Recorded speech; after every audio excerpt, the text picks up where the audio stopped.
The video that I had planned for you guys today was a lot more in depth than this, but I had a power outage and my whole project corrupted, so we're going to get this instead. A very cool tool that you can use in the color page in order to make sure that your grades are lining up perfectly, or just to make sure they're doing what you want them to do. So this tool is kind of a two-parter. Say we want this footage of my dog to be matched to this shot from Joker.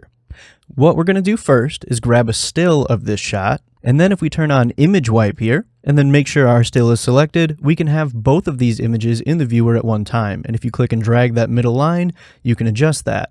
So if you wanted to make sure that our shadows here match the shadows in this image, we're going to change that a little bit. And since we're going super fast with this one, we're just going to click on this, right click the clip that we want to match to, go to shot match to this clip, go ahead, click that.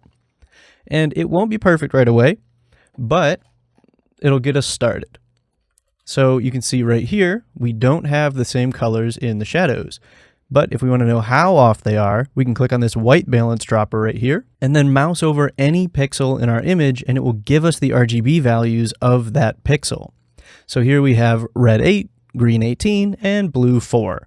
If we pop into the dark shadows over here, we have red 0, green 10, and blue 12 to 14. So we would need more blue in these shadows. We need actual color.